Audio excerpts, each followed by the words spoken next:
Hi, I'm bigcal, and welcome to my world. Today, another Star Wars books video. It's been a couple of months since I've done one of these, and reason being, it's been a couple of months since I read one. I think I got pretty burnt out for a while there. After I'd gone through like the Thrawn trilogy really quickly, then the sequels, the Thrawn duology after that. Pretty quick succession. Then there was the new Thrawn book as well. That was read pretty quickly. And then I had those three smaller books, which I also went through in like a day and a half each. And yeah, I was just really burnt out. But I did buy the next book pretty quickly. I've had it sat for months, just there waiting. And it is Star Wars Outbound Flight. And of course by the great Timothy Zahn, who did all the Thrawn books. And this one is essentially a prequel to the Thrawn trilogy and duology. Basically, it's about the Outbound Flight, which is made reference to, I think, mostly in the Thrawn duology, Spectre of the Past and Vision to the Future. And basically what that was is, it was a big ship filled with people and Jedi who were going off to the unknown regions to map it out and try and, colonize new areas. And all we know is that it got destroyed or crash landed or something. And the Chiss ended up finding it eventually. So this tells the backstory of it all. And it evolves around Master Joruus C'baoth, who you may remember from the Thrawn trilogy, who was a clone of a former Jedi Master who had gone insane due to the cloning process. Or so we're made to believe. Actually, reading the book, he was kind of the same when he was a Jedi Master. He was kind of arrogant and bitter and just a complete cunt to everybody. He thought that the Jedi were the supreme race, and that rather than sort of being just protectors and helping out, they should be guiding everybody and basically watching over them, telling them what to do and how to do it, because they were the Jedi and they, had the Force flowing through them, so surely they should be the supreme leaders, essentially, while still technically being good as a Jedi. But yeah, the other Jedi around him are like, God, what an arsehole, but he does help out. He is good at what he does. He's very powerful. And the Outbound Flight is his baby. He's been trying for years to get it properly funded and things like this, because he desperately wants it, because he sort of sees where the Republic is going, all the corruption, and truly believes that the only way for the Jedi really to survive is to start colonising new areas and to train Jedi out there. And then, if anything happens to the New Republic, the Old Republic, I guess, or the current Republic, in this book I guess it would be, they have all these new Jedi out here. So that's his reasoning behind it, but the Jedi Council aren't too fond of the idea of it. The politicians don't really care for it. But he goes, basically, the book I think starts off with him forcibly. The book doesn't start off with him. It starts off with some other side characters, but his introduction to the book is basically him storming into Supreme Chancellor Palpatine's office and demanding funding for it. And Palpatine pretends that he's into the whole thing and manipulates situations so that C'baoth goes and deals with something on another planet. In return, he'll help get the funding that from the Senate. And there's lots of evil plots going on.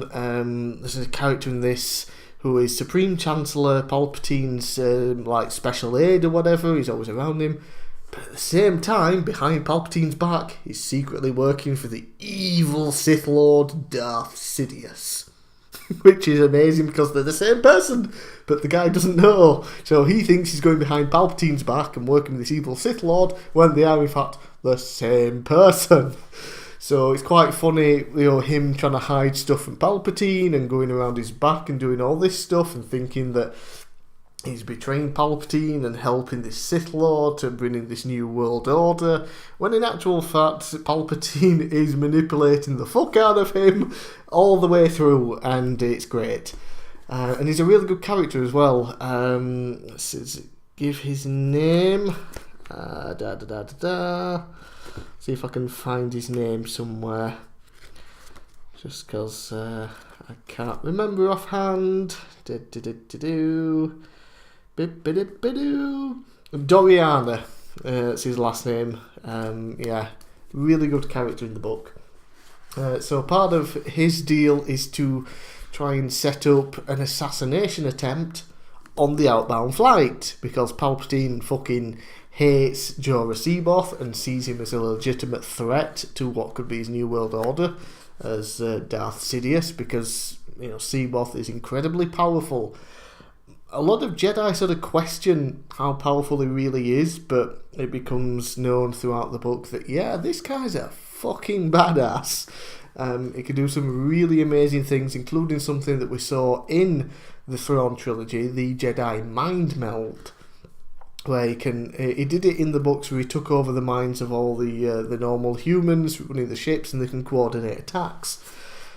But the real purpose of that is to meld his mind with other Jedi, so they're all working together as one, with the Jedi reflexes and instincts and the Force running through them, and they become pretty effective at everything they want to do.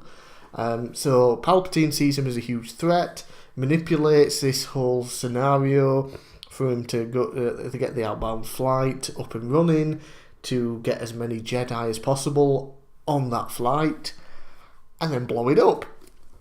Then there is a slight problem when the Council send Obi-Wan Kenobi and Anakin Skywalker on the flight, just to the Outer Rim, to keep an eye on C'baoth, because they're kind of unsure if C'baoth set up an assassination attempt, which he stopped, which is what he helped out with on the planet for Palpatine. So they're unsure if he did that to try and get the funding and that, so they have to watch him. And then at one point Obi-Wan Kenobi decides maybe we should stay on this Outbound flight for good, because C'baoth is a fucking lunatic and wants to take over everything. Maybe we should stay here to try and keep him in check. Palpatine, of course, is not happy about this, because he needs Anakin Skywalker with him in the future. So he has to set up trying to get Anakin Skywalker off the flight at some point.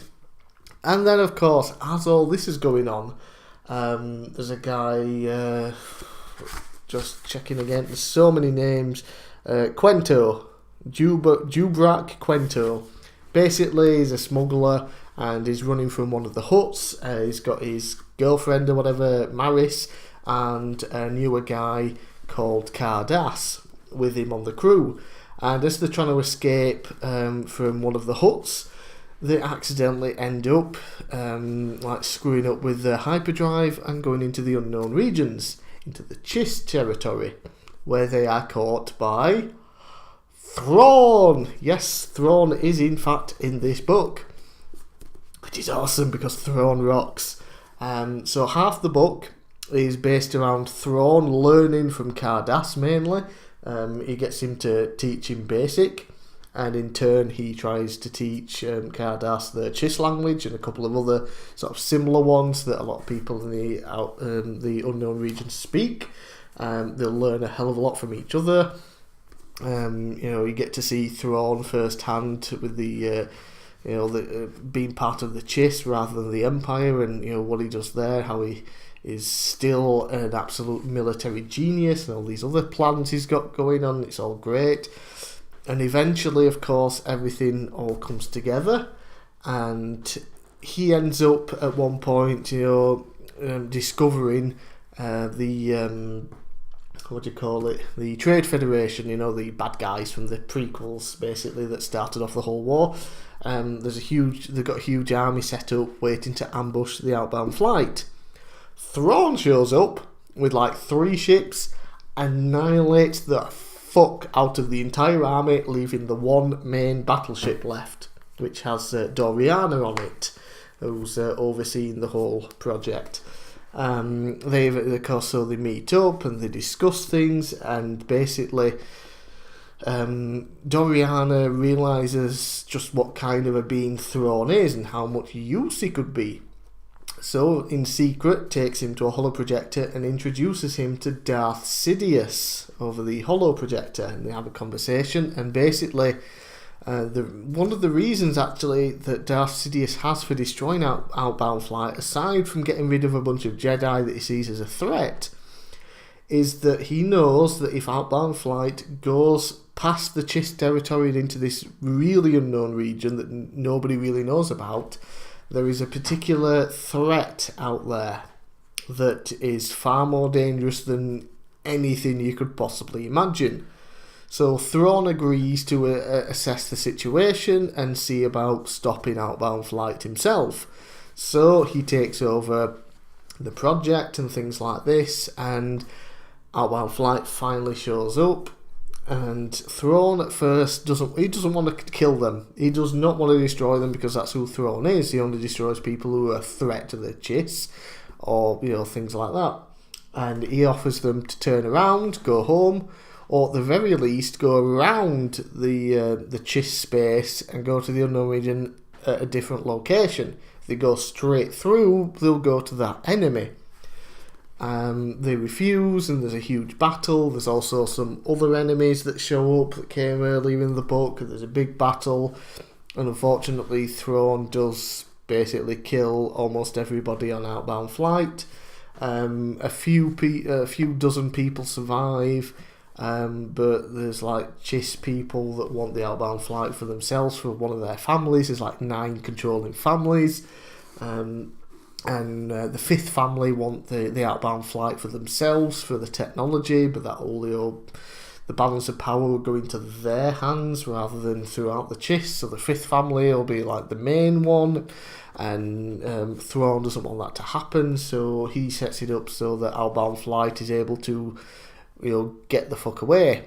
And unfortunately, it ends up crash landing. A bunch of people die. Some are still alive and decides they're going to have to set up a new life there on that particular planet until someone can find them. And obviously, that part of the book, we do sort of see bits of that in the Thrawn duology, where Luke Skywalker and Mara Jade end up on a particular planet, and it's run by the Chiss, and they allude to the Outbound Flight and where it crash landed. Yeah. And then right at the end with Thrawn, it is revealed that, because it was wondering, I think Cardass of all people was wondering okay, so this Sith Lord is out there, and he told you that there's this big evil thing coming. In fact, no, I think it was Jorah Seaboth he had a conversation with at first. It's like, this is a Sith Lord. Sith Lords are evil. He's lying. Why would you believe this guy saying that there's this big ultimate evil out there that nobody's even ever seen? The Sith Lord admitted to not seeing it. He's just had reports. Why would you trust him? And Thrawn reveals that the Chiss have seen this enemy. So that is the main reason behind him trying to stop Outbound Flight. And yeah, the book is just utterly fantastic. It really is one of the better books that I've read so far. Like I said, you get the backstory of Thrawn, which is now the non-canon version. There's the new Thrawn book, which is canon, which kind of makes this one obsolete in terms of the backstory of Thrawn, because there's a lot of things that happen in here that are changed completely. But yeah, it's in terms of the Thrawn books, the trilogy and then the duology, this goes perfect with them. There's the backstory, learning about Thrawn from the beginning, Jorah Seaboth when he was still alive as a normal Jedi, and all these other different things. Excellent book. Highly recommended.